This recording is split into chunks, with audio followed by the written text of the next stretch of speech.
दोस्तों स्वागत है आप सभी का आराधना एंड व्लॉग्स चैनल पे। इस चैनल पे आपको पूजा पाठ से संबंधित जानकारी मिलती है। अगर ये जानकारी आपको पसंद आती है तो आप वीडियो को लाइक तथा चैनल को सब्सक्राइब ज़रूर करें। तो चलिए आज का वीडियो शुरू करते हैं। आज की वीडियो में हम बात करेंगे माघ महीने में आने वाली पूर्णिमा तिथि के बारे में कि हमें पूर्णिमा तिथि के दिन क्या करना चाहिए, क्या भूल के भी नहीं करना चाहिए, किन किन चीज़ों का दान हमें ज़रूर करना चाहिए, क्या सुहागिन महिलाएं इस दिन सिंदूर कर सकती हैं या फिर नहीं कर सकती हैं, बाल धोना चाहिए या फिर नहीं धोना चाहिए।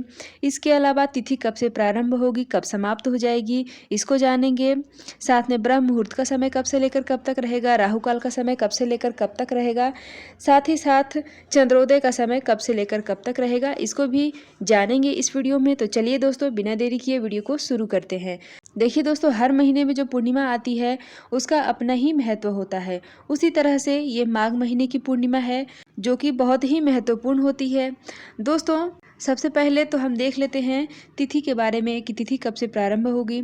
तो देखिए दोस्तों, माघ महीने की पूर्णिमा तिथि है वो प्रारंभ होगी 11 फरवरी 2025 को शाम के समय 6:58 पे और समाप्त हो जाएगी 12 फरवरी 2025 को शाम के समय 7:26 पे। तो दोस्तों हमें जो है वो 12 फरवरी का दिन मिल रहा है माघ महीने की पूर्णिमा तिथि के लिए। 12 फरवरी 2025 दिन होगा बुधवार। इसी दिन हम व्रत भी रखते हैं, यानी कि जो लोग भी पूर्णिमा का व्रत रखते हैं वो 12 फरवरी को रखेंगे। जो लोग सत्यनारायण भगवान की कथा कहते हैं, कहलवाते हैं या फिर सुनते हैं वो भी 12 फरवरी को ही रखेंगे।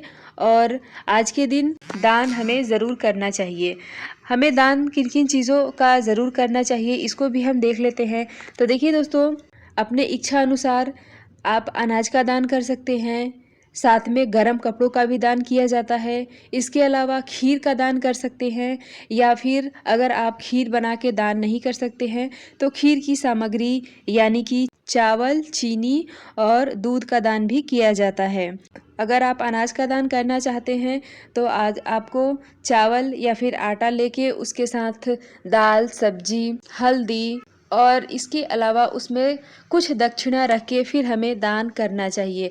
दान को आप चाहें तो पंडित जी को दे सकते हैं या फिर आप मंदिर में भी रख सकते हैं। इसके अलावा दोस्तों तिल का दान भी करना बहुत ही ज़रूरी होता है। तिल से बनी हुई चीज़ों का भी दान कर सकते हैं। अब दोस्तों हम देख लेते हैं कि स्नान दान का समय कब से लेकर कब तक रहने वाला है। तो देखिए दोस्तों, स्नान और दान जो है वो ब्रह्म मुहूर्त में ही किया जाता है। अब दोस्तों ब्रह्म मुहूर्त का समय रहेगा 12 फरवरी के दिन सुबह में 5:01 से लेकर सुबह में 6:10 तक। तो आप इसी समय के बीच में स्नान करें। स्नान के ठंडे जल में आप गंगा जल और काला तिल डाल के स्नान करें। वैसे तो पवित्र नदियों में स्नान करने का महत्व होता है, लेकिन अगर आप किसी कारणवश जो है महाकुंभ या फिर किसी विशेष नदी में स्नान करने नहीं जा सकते हैं, घर में भी गंगा स्नान कर सकते हैं। ठीक है, तो इस तरह से आपको स्नान करना है और इसके उपरांत हमें दान ज़रूर करना है। घर में जितने भी सदस्य हैं उनको भी दान करने के लिए ज़रूर दें, क्योंकि पूर्णिमा और अमावस्या के दिन दिया गया दान हमें सारे पापों से मुक्ति दिलाता है। दोस्तों उसी तरह से जो तिल होता है तो अलग से भी आप चाहें तो तिल का दान कर सकते हैं। तो तिल का दान आप अगर अलग से किस तरह से करें, तो देखिए दोस्तों, अलग से एक पात्र ले लें। पात्र आप उतना ही लें जितना कि उसको पूरा भर सकें। ठीक है, तो आपको तिल दान ज़रूर करना है, चाहे आप कम मात्रा में करें या फिर ज़्यादा मात्रा में करें। दोस्तों माघ महीने की पूर्णिमा तिथि के दिन तिल का दान करने से मनुष्य को पापों से मुक्ति मिलती है तथा वंश में वृद्धि होती है। तो अब हम देख लेते हैं कि क्या हमें इस दिन पीला सिंदूर करना चाहिए या फिर नहीं। तो देखिए दोस्तों, महिलाओं को जो है पीला जो ऑरेंज कलर का सिंदूर होता है, जिसको कि पीला सिंदूर के नाम से हम जानते हैं, तो पूर्णिमा तिथि के दिन जो है हमें पीला सिंदूर से मांग को नहीं, मतलब पीला सिंदूर अवॉइड करना चाहिए। और आप चाहें तो लाल सिंदूर से मांग को भर सकते हैं। और अगर कोई भी पूजा पाठ करने की स्थिति में नहीं है तो आप कोई भी सिंदूर ना लगाएं तो ज़्यादा सही है। ठीक है, मतलब लाल वाला भी अवॉइड करें और पीला वाला भी अवॉइड करें। इस दिन आपको पीपल पूजा भी ज़रूर करना चाहिए। वैसे भी बुधवार का दिन है तो आप आसानी से पीपल पूजा कर सकते हैं। तो आप आज के दिन भगवान विष्णु जी के साथ माता लक्ष्मी जी का भी पूजा ज़रूर करें पीपल के वृक्ष में, ठीक है।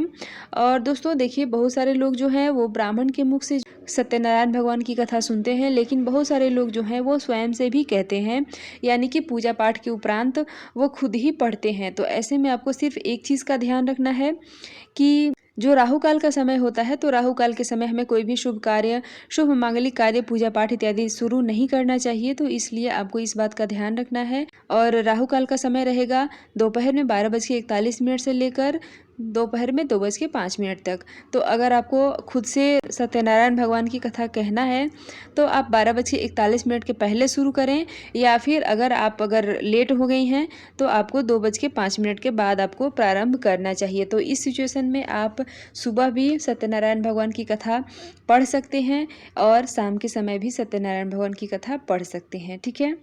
इस दिन दोस्तों हमें बाल धो के स्नान नहीं करना चाहिए। पूर्णिमा तिथि के दिन, यानी कि जो सुहागिन महिलाएं हैं, जो लड़कियां हैं, उनको भी अवॉइड करना चाहिए। बाल में शैम्पू करके स्नान नहीं करना चाहिए। अब रही बात उनके लिए जो लोग संगम में या फिर जो प्रयागराज महाकुंभ में जो स्नान करते हैं, नदियों में स्नान करेंगे, उनका क्या है। तो देखिए दोस्तों, वो लोग तो मतलब डुबकी लगा के ही स्नान करेंगे, तो उनका सिर भीग भी जाता है तो कोई परेशानी नहीं है। उसी तरह से आप घर में भी बाल के ऊपर से स्नान, मतलब सिर्फ पानी से स्नान कर सकते हैं, जल गिरा के स्नान कर सकते हैं। बालों में शैम्पू या फिर साबुन या फिर किसी भी तरह का कोई भी साबुन इत्यादि ना लगाएं। तो आप इस तरह से स्नान जो है वो घर पे भी कर सकते हैं, जिस तरह से हम नदी में करते हैं। तो इसलिए आप नदी में डुबकी लगा के स्नान कर सकते हैं, लेकिन चाहे नदी में स्नान करें या फिर घर में स्नान करें, आपको शैम्पू माथे में, बालों में शैम्पू करके स्नान पूर्णिमा तिथि के दिन नहीं करना चाहिए। तो आशा करती हूँ दोस्तों कि ये माघ महीने की पूर्णिमा तिथि की जानकारी आपको अच्छी लगी होगी। वीडियो पसंद आया हो तो एक लाइक ज़रूर करें। और दोस्तों मिलती हूँ इसी तरह से एक और नए वीडियो के साथ, तब तक के लिए बाय।